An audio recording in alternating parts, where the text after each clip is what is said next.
Excuse me, taxi. Okay, man, we're looking around. This is the 77 WABC minicast. Joining us now is Brigadier General Blaine Holt. We love him, C-17 commander and also former deputy representative to NATO. General Holt, where is this going with Iran? Because we just had Bill O'Reilly on at the top, and he was saying now they've said, okay, they're going to allow inspectors in to check the nuclear material. Obviously, that is so important.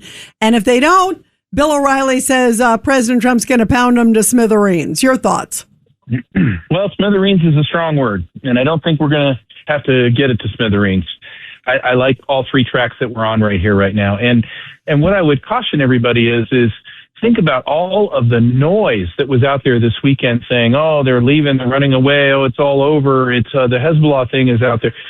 None of that's true. What was so good was that Vice President Vance was so calm and just stood up and said, here's the facts, this is where the struggles are, this is what's going on, here's the transparency. But what he also said was, not only are we getting our way with the nuclear side of things, the straits are going to remain open. We're going to have a new process for any time we have a difference of opinion about the straits before we close them.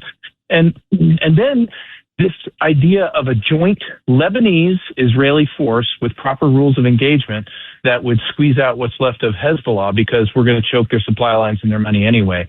All three of those are just great, and they put us on a right vector towards this thing called the Abraham Accords. Brilliant. Yeah, by the way, the other thing they brought up, President Trump brought up, because Iran was talking about tolls or whatever. And then they said, no. If that's the case, the U.S. will maybe, they use the phrase, so to be the guardian angel, and that maybe they would charge a fee that would cover the cost for them for overseeing. In other words, guaranteeing sort of security of the straits. What do you think of that if it comes to that? All I can tell you is it looks very much like there is going to be monetary extraction for crossing the straits from now on. Yeah, in some form, right? Right. In some form, it's going to happen. Now, if you want the Blaine Holt suggestion, I would say take that board of peace, and here's how you pay for it. Let's go ahead and do the tolls, and the participating countries that are putting resources up against this board of peace and the things that need to be done, let's go ahead and use that toll money there in a joint way across many countries so that everybody's benefiting. Yeah, and let's maybe use some of the frozen Iranian funds to maybe help the victims of terror there in Iran and elsewhere around the globe. What about that, Blaine? I love that idea. Let's take care of the Iranians. Let's take care of everybody who's been the victim of IRGC terror. And let's set up a fund in perpetuity that can grow over time to continue to take care of things like that. And this is what I like about what President Trump's looking at this. He monetizes things. He puts business at work into things. You've heard Vice President Vance talk about contracts for food. That's so important because if there's one thing an Iranian needs right now, it's water and food.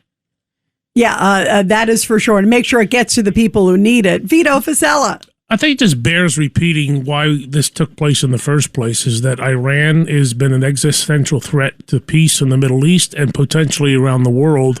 And it was President Trump who said, we're not going to allow them to have a nuclear weapon to destroy the next generation or the coming generations. And sometimes we lose sight of that in all these little discussions. I'm curious, Blaine, do you feel that people are losing sight of that fundamental principle?